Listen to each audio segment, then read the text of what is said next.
So, good afternoon, ma'am. My name is Dimple Justin Namil, and today I will be sharing to you my answer to the questions you have given to us in the midterm examination. So, this is composed of, the first set is composed of 4 questions, and the first question is that discuss the concept at non-current design and what are the advantages of the approach. Also, how would you apply concurrent design to a group project? So the concept of a concurrent design can be described as the instant and accurate communication held between the assigned specialist so that any immediate issues or concerns can be resolved during the design process of a product. So this approach is concerned to the designing reliability, maintainability, and testability of a product that will be marketed by the business. So the advantage of this approach for me is to have a review and make any changes if naamang sa deemed necessary in an ongoing process of the product. So it helps the business to think of another decision or another way for the presented design product. If ang kanang gi-present nga kanang design product is naay lapses para sa business, so for it requires cost that the company cannot even cover. So there is a need for the business to rethink if the design for the product are final so that it can meet the satisfaction of every consumers in the market. This concurrent design can be connected or very useful for a group project, especially to a student, because just like in business, each member of the team have the responsibilities for the very start of the process to offer their expertise and for them to be able to help in the development of the best possible product within the given schedule and cost by the business. So, and when we put this in a group project setting in a school, first thing before coming out to the plan is to collect and gather ideas to the group mates so that all the contributions all have the contribution to the said project. So during the process of the planning, all members' ideas must be summarized and organized to come up with the plan needed for the success of the project. So teamwork and cooperation is very important, not just to school's group project, but to the business as a whole, because it will lead to a success planning of what things needed to be done to make a product best for customers. So second question is my second answer is that I always have my online class at the living area of our home.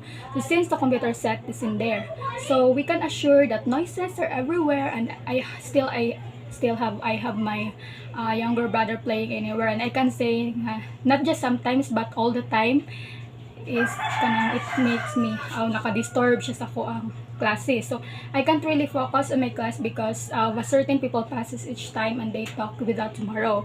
Although they are very supportive at me and did not call me for household church if I will be having my class, but on the other side, they did not think if what they are doing in the surroundings can affect me or not.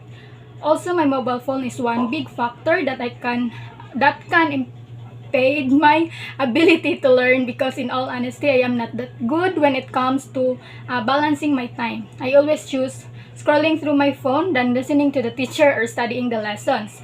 I always say that the word later, which is very kanang kuan kay uso kay sa to ang mga karon nga generation. So, and continue what I am doing for entertainment and forgot my academic responsibilities. So to generalize, I can say that the problem it belong, which is the phone and the noises, which is not a thing, di ba? Ang gipangayo is a thing man, so I can say that noises is not a thing. So arita sa kanang kuan sa mobile phone can be classified either on the quality of the design or the quality of the conformance. So quality of design is its usefulness, because usefulness towards its users. We cannot deny the fact that cell phones is very important to us in today's generation, because it serves as the form of communication towards other people, and also kanang makaingon ta nga kanang it is kani siya quality of conformance. On the other hand, people abuse its usage and do not know the word limitation and make mobile phones as a necessity for a living instead of just for entertainment purposes. So phones are made for as a form of communication, but in today's generation, people forgot the true meaning of using a mobile phone because we tend to abuse to abuse its usage, and we are not kanang without thinking nga if that sa paggamit nato is nakaapekto ba siya sa tua as a person or sa uban pod nga tao. Kay some people, no, especially ako, to be honest lang yun, nga I use phones, makagamit yung kog phones whole day without, mas makagamit kog phones whole day kaysa sa magtuon whole day. So I'll be honest with that. So makaingon ka nga kanang good job para sa nag-invent sa mga phone, but it is not their kuan man gyud sayo, because it is us and as people how we handle, how we use that product that they have invented and create for us. It has a big help, really. It has a big help for us, but kita lang yun, nalagyod sa tua kanang wala tay limitation sa paggamit, and kanang I also realized that it is not good for me as a student because there are projects that malimtan na lang nako og kanang buhat, malimtan na lang ako submit or makasubmit man gani, pero dira-dira na gyud kay because I'm using my phones all the time instead of prioritizing my responsibility as a student. So since online class man jud, every time magsige ta og kupot sa to ang phones every time na lang yun. So murag makadistract siya kay we can use other apps man gyud, diba, if mag-classes. So sometimes I cannot even listen to the discussion of the teachers because I was scrolling my social media accounts, watch videos, and kanang at the end of the day wala ko'y lesson nga makuha, especially if the discussion is not quite kanang dili siya makakuan sa kong focus.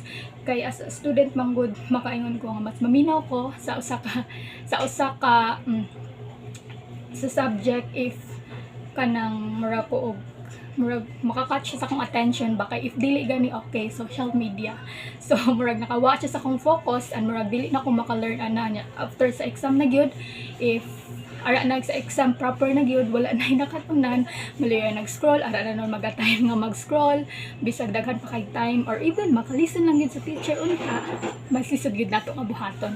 So kanang since online class man unta ka, student must learn how to manage their time, especially in using the gadget, and focusing on prioritizing the academic responsibilities that they had, because para gyapon ni sa tong kaayuhan as a student and as a future unsa pa man natong gusto sa life. And the teachers are just there to help us and guide us through the way that it is us who can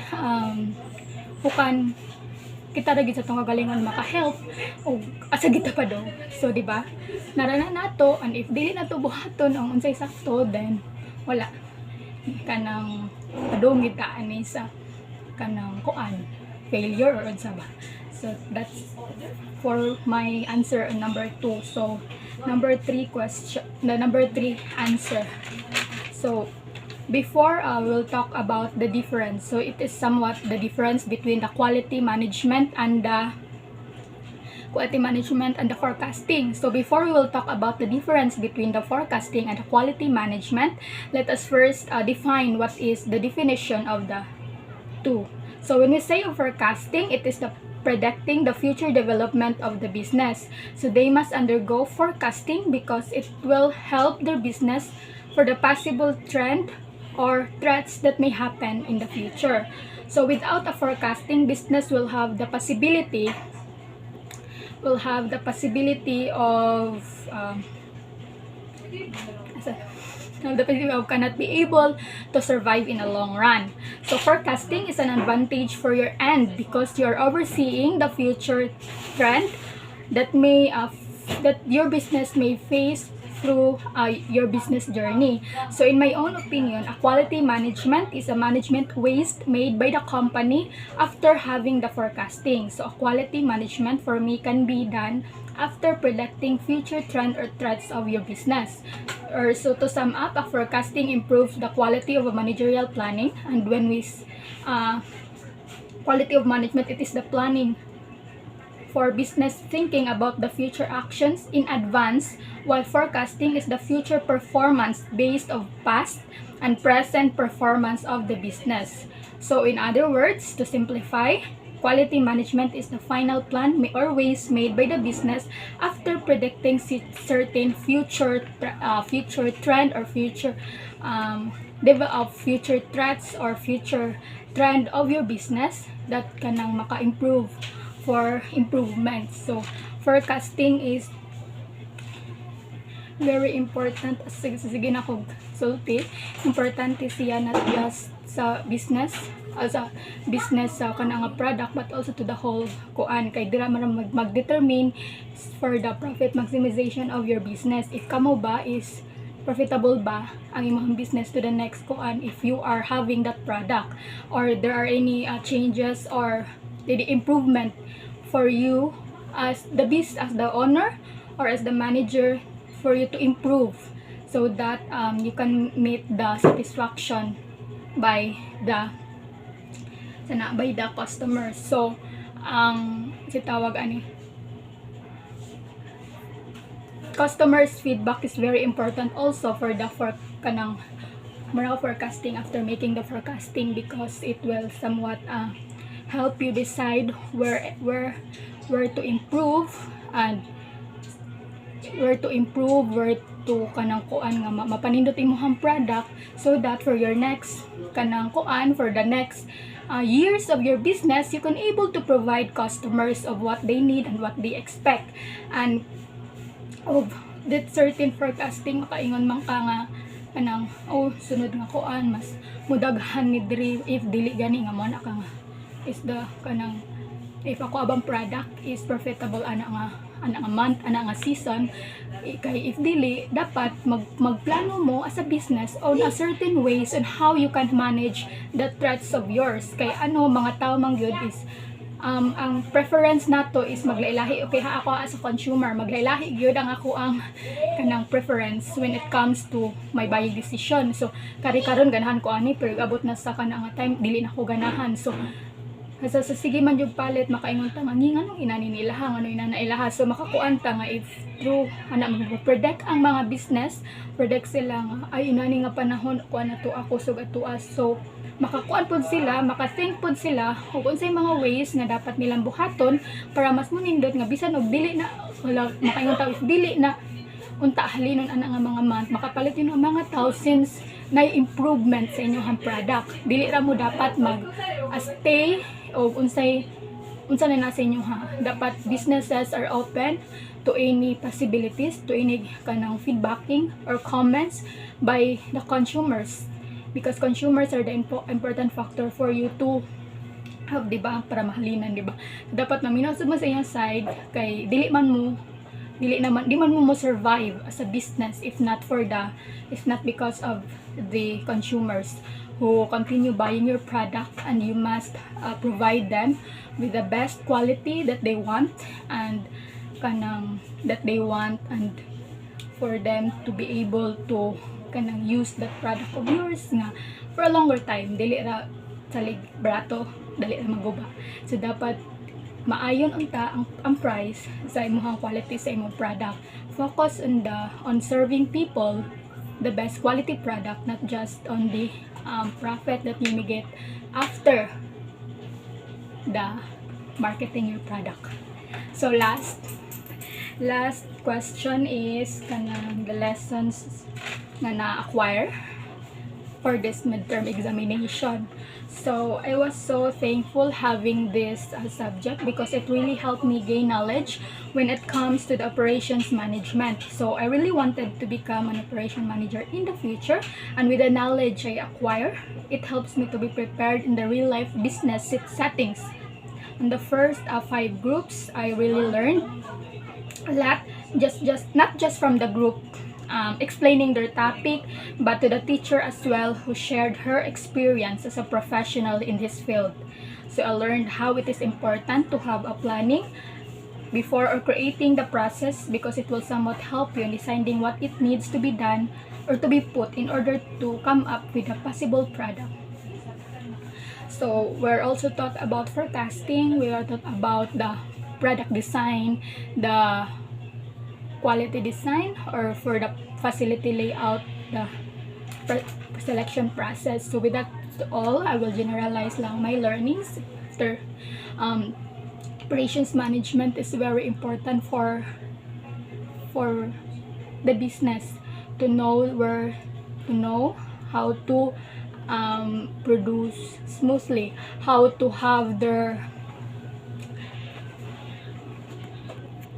so dako kay tabag sa ko sa mga learnings nga ako na-acquired ang kining subject when it terms to the production process. So makakuanta like makahunaw na ta naka-realize ko nga most important manggidi ay sa business is the production process, because there you will create the product, the possible product that you will be marketed to the consumers. And also you have to consider some factors in knowing what needs to be done so that your business will survive in a long run. So before I just think na I will just share my experience. Before I think na ang important factor sa business is to earn profit, is to earn para madako ang inyohang sa gipagawas nga kwarta. But then I realized that it is not all businesses are having that thinking. Some of them are into providing people with the good quality of a product, the good quality of their design, because saan man ang kwarta, saan man dako tagkita, pero daghan og mga reklamo sa inyong product. So how come inana man ang uban nga business nga nag-focus sila sa pagpadako sa ilang kwarta rather than focusing on the side, on the operations area of their business, if they are serving the quality and the best product for their consumers.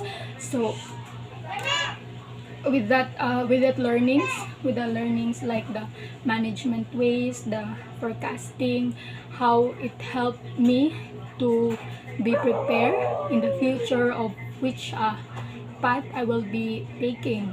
Especially I wanted to become a manager or any other field related to managerial planning. So planning is very important sa business. So dili naman gid makaingon nga kika na diretso day produce, diretso dayon og create ang usa ka business. So a business should have this as a process, a step-by-step process, so that they can come up with a product nga best ato as a consumer. So a process nga mag-determine if kanang product bagyod is mag-determine if sa imuhang process, sa production process. Kaya ang production process man gyud is kanang importante siya. Ang production process man gud siya will nindot gud siya nga maka-process mo as a business smoothly, kay para no delays will be happening or no mistakes could be done, so that the product you're creating will be successful. So also the facility layout, we are also talking about facility layout and how it is important to have a good facility layout when it comes to the business. Kay kanang ang good sa ko ang pag-understood sa tanan is ang facility layout kay maka-help man gid sa business in organizing things nga dapat inani diri dapita, dapat inana kay when if wala man gyud, kay if wala murag mistakes could be done. Mistakes would be always ma-experience sa usa ka business. So it is very important that the business should focus also on their design, on the facility design, para customers also nga mukuan, especially in the physical store na will easily be kanang sayo na sa ilaha nga moara sa imong business mukuan sa dapita, kay since you have the properly arranged and organized settings for that. And also facility layout should dapat naapod siya sa tuang sa operations area. Kay if wala man yun din sayop, daghan kay sayop may tabuan, maka-cause na siya og delay, and also basin makakuan pa sa inyo og cost as a business, para dili na mo magkuan, para nindot goes kanang kuan, murag mo run smoothly ang inyong business, ang pag-process sa inyoha, and you can cater the needs of the business, and we will also kanang deliver the product on time, and para sa kanang maka-deliver sa mga quality products sa inyong mga customers, which is the very important mga tao, which is providing them and make their satisfactions as well. So I can say nga without this subject, I did not know how I would able to be a manager in the future without these learnings that I have gathered, the informations, because I really enjoyed listening to the teacher, since she is very professional on this field, and I know she has the experience, more experience in this field, and with that daghan siya og ma-share sa amoa, and in terms